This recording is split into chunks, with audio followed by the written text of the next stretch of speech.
because no one talks about all the back end that realtors do.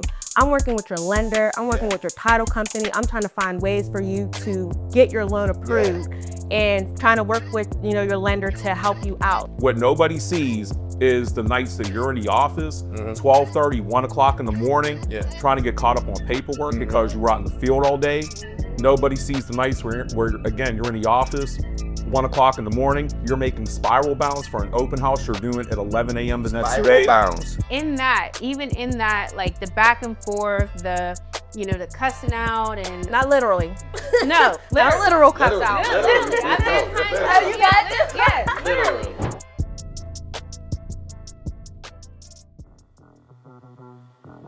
Hey, welcome to the Rich Room. You're back. My name is John Bettis. I'm your host. I have a great bossy ass panel today, man. You're gonna love it. And remember, you don't know me yet, but you will. You will. We're bubbling. We're coming up, and it's all about our guests, man. And today, I have incredible people. I have family here today with me. And I'm gonna start with my left. To my left is Maruah Hill. Marrae, boss. And she's like the boss people around in here. So to my right, we have her sister, Kaylnn Hill. Not as bossy, but as a boss. Still bossy. And to my far right, my man, Mike Mosesso. Mike, my man. Listen, and Mike has blessed me with a great cigar. So, tell us about this stick you brought in. So today we are smoking on an Arturo Fuente Don Carlos Anniversario. Anniversario. I like it. Yes. Anniversario 2020. 2020. Yes. And guys, so right now, we work with a lot of different cigar purveyors. Definition Cigars is one, and we smoke what we smoke. I'm a CI Legend guy. I'm a Tobacco guy. And Mike has a ton of brands that he likes. And so what we want to do now is we want to talk, man. I want you guys to know about the people that I have sitting here because I chose them because of their stories and their life and their journey and where they are right now. And we all know that, excuses, for us, it's hard to celebrate yourself with success, but that's my job. That's why I'm here. So I have you guys here because I want to talk about you. I'm going to talk about your lives and the impact you're making, how successful you are. Talk a little shit about John. We'll put it on me. So Mark, tell us a little bit about yourself. Okay, well, I am a full-time real estate agent and a property manager. I've been in real estate for about 12 years, licensed in PA, Maryland, DC. I'm currently living in Maryland, so I'm back and forth a lot. And running a team with my family, my mom, my sister, my brother. And then we have a plethora of other agents. Well, we got to talk about your mom. So first of all, so you are my introduction. So the Hill family is my family in Pittsburgh. This is my team, right? And it started with Marrae. I met Marrae some 100 years ago. Dang, that's some 100 years ago. A little while ago. I don't want to age you, but it's Immortals? So from that point, I've had your mom on, Joy Hill. She's my business collaborator. That was a person that when I met her, we just clicked on business. She's all over the place. I'm all over the place. It's all about the hustle and the grind. But from that, I met Kaylnn. Yeah. And I met your dad. Your dad is my guy. Fred is the man. You know what I mean? So I'm an adopted Hill. Yeah, I'm an adopted Pittsburgh Hill. Yeah, you are a part of the family. I am. We do. You are, just like everybody else, you get talked about too, right? Why wouldn't I? I think you talk bad too. I'm an easy target. I'm a very easy target. My dad talk about it, she gonna talk about you too. That John. That damn John, Dad. Hey, listen, I love it.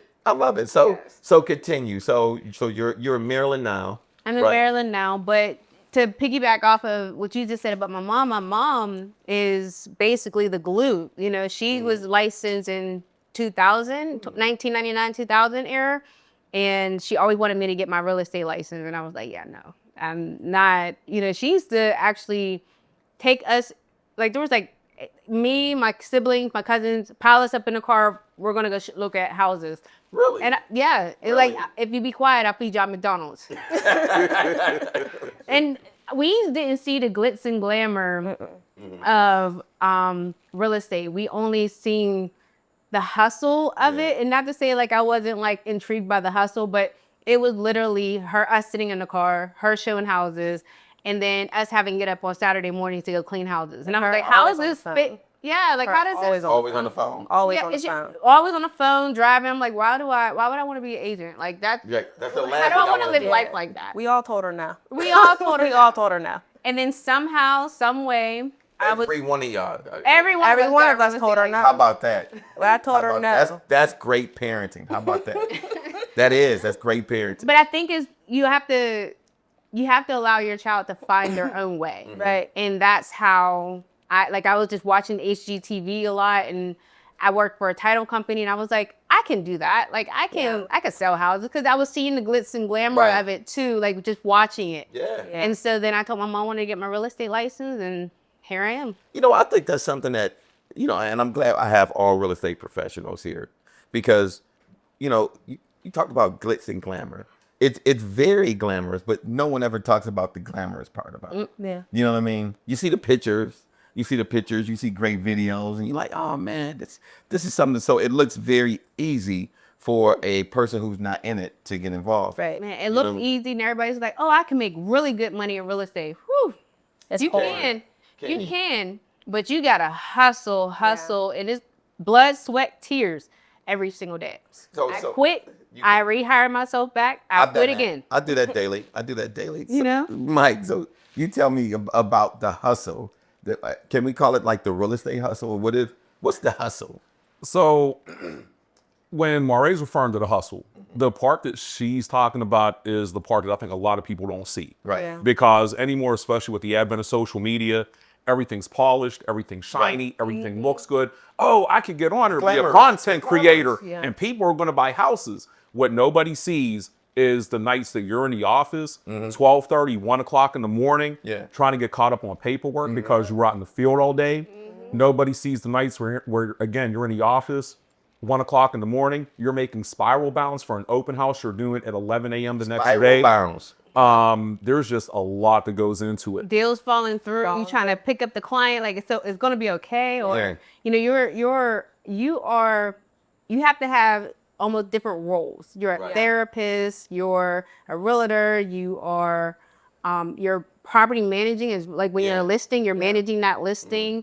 You're the liaison between you, the seller, the buyer. Like there's so many different personalities. It's just like you're dealing with all these different things in one transaction, and that's just one transaction. Imagine having 5, 6 other transactions going, and it's just on top of balancing life too. You gotta balancing life on top of that. It's like you're balancing clients, transactions, and also you have to be a person. I'm also a sister, a friend.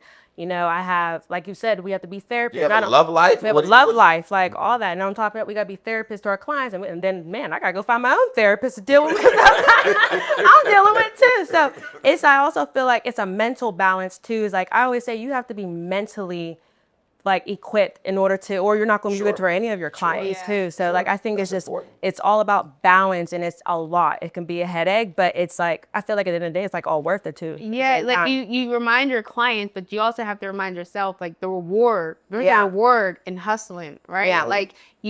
Every client that you're dealing with, every transaction that you're dealing with, you're giving all the great advice, but sometimes we get so overwhelmed ourselves that we have to remember there's a great reward. Your own advice. Yeah. That's good. So I want to take a pause in the action real quick to just advertise for my company, Plus Real Estate Solutions. If you're looking for a title company, please choose us. That's right. Okay, let's back. So and we use John a lot. He does really great work with title. I mean, with investors and regular buyers, sellers, he does a really great, awesome job with communication and all that. So buy that shit. So Kaylnn, give me or can you share a memorable moment that was great and horrible at the same time. So Great. like dealing with a client, what's one of those stories that you can give me real quick in 2 to 3 minutes, something real quick about, your buyer from hell and the best closing of your life? Oh, I have a real good story for a buyer from hell. Oh my gosh, I just had one. I had to let her go. Don't mention any names. Oh no, I would never mention names. Okay. No, it's just I think that when we deal with buyers from hell, with our crazy buyers, that we deal with, it's just all a learning experience, and it equips you for another, buyer of how to grow and deal with the next person. But this buyer would call me early in the wee hours in the morning, blow my phone up, try to schedule same day appointments, wasn't kind of respectful of boundaries. And I had to learn that even more now of having boundaries with clients, because you have to set those boundaries or they won't be respected. Right. Trying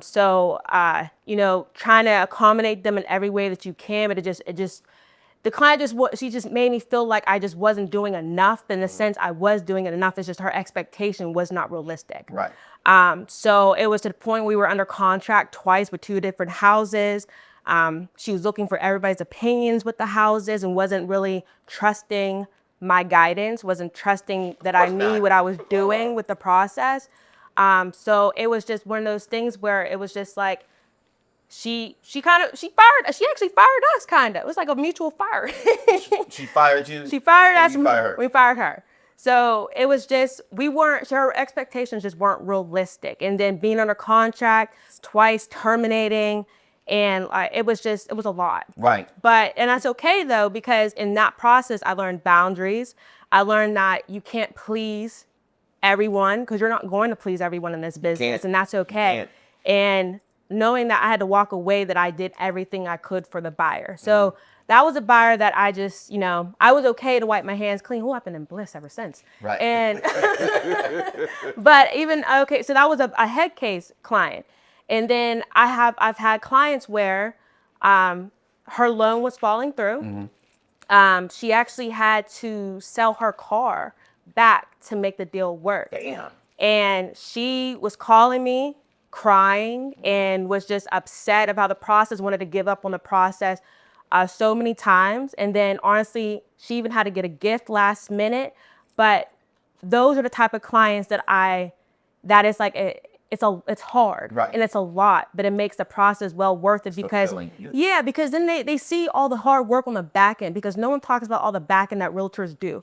I'm working with your lender, I'm working with your title company, I'm trying to find ways for you to get your loan approved, and trying to work with your lender to help you out. So at the end of that process, when she was able to finally be approved for the loan, even though she had to sell her car, but now you just built generational wealth. You just bought your home. You just made an investment. That makes sense. And so now when she's like, oh, Kaylnn, thank you so much.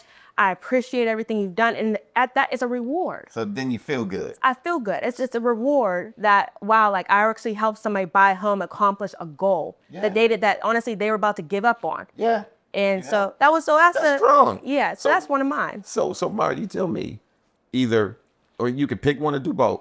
Client from hell, client from heaven, or both. Don't mention any names. I'm not gonna mention. You know who you are. Okay, I'm sorry. I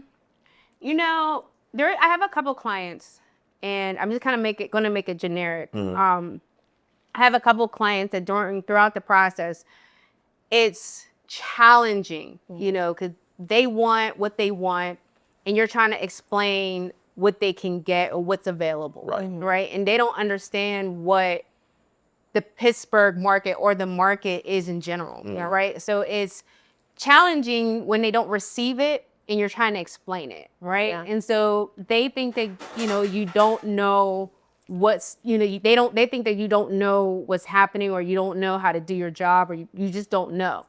And you have to constantly repeat yourself and say, look, I'm doing everything that I can to assist you. We're going to get it done. Like, I just need you to trust me. Yeah. And when they don't trust you, I know what I'm doing, but it's just kind of like, man, like what else do you want?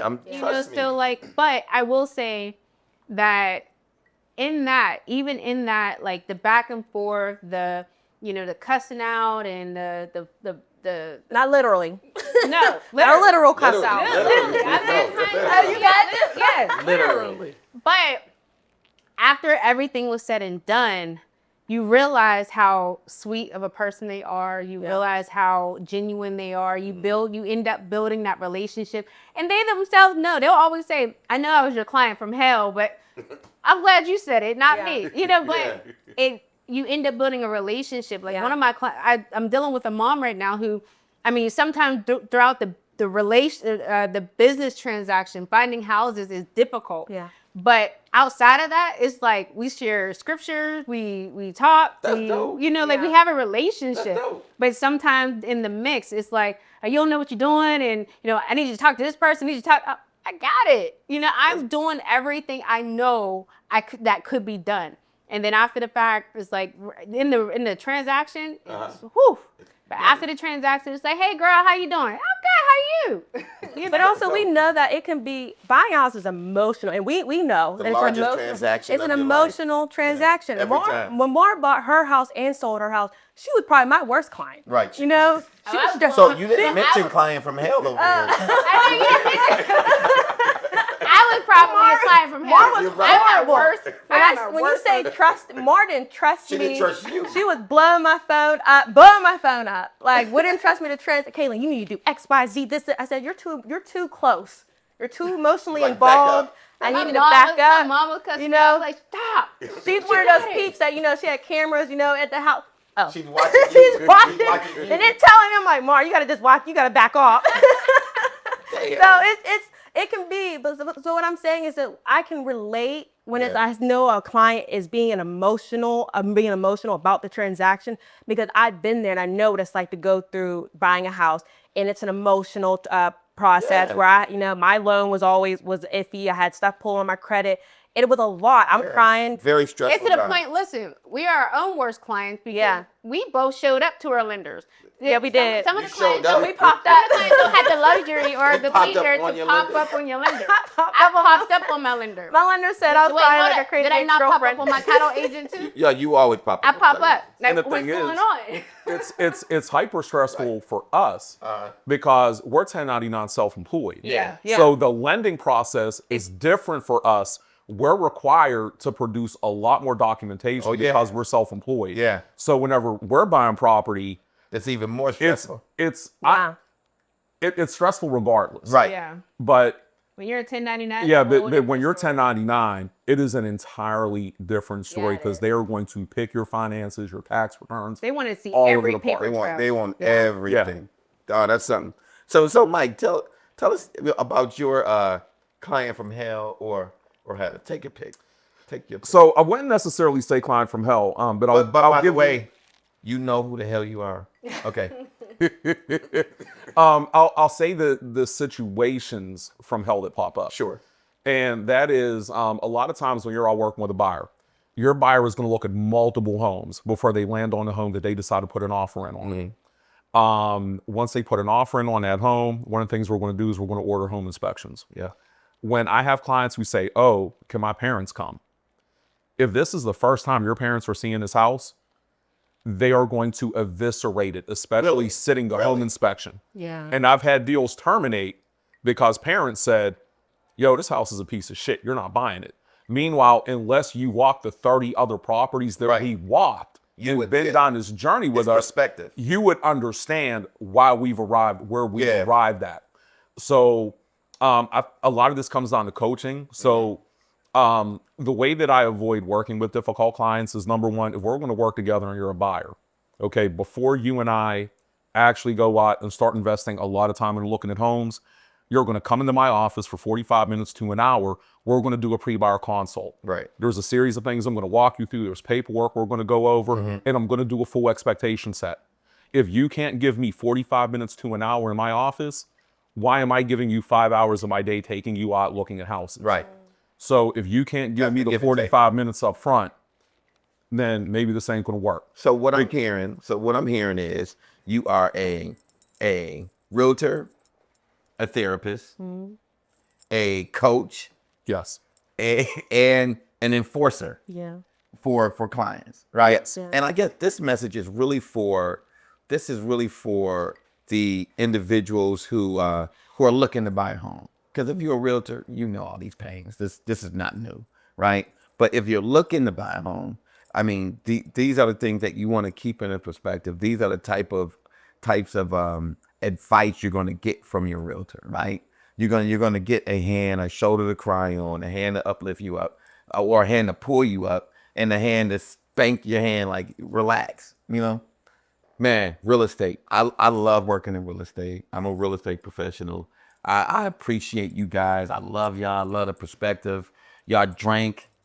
Me and Mike smoked. You know, y'all didn't smoke for whatever reason. I'm not holding it against y'all. You guys are officially Rich Room veterans because we've all partied here before. Yeah. We've partied here before. But I want y'all to raise your glasses, man. I've said this about 1,000,000 trillion times. But welcome to the Rich Room. Welcome to the Rich Room. Cheers. Cheers. Cheers, guys. Cheers. Listen, guys, again, great professionals, great friends of mine. I consider them family. So check us out. There's great messages you can learn. Mike is a coach. Kaylnn is the hand spanker. She's the enforcer. And we know the boss. The boss is your therapist. You give her all the problems you have. So once again, man, welcome to the Rich Room. I'd like to thank you. Check us out. Like, share, subscribe. You'll see all of their information below. Hit us up, man, and keep watching the Rich Room, man. We got great shit for you coming. Cheers. Cheers to you. Cheers. Yeah, that's a wrap.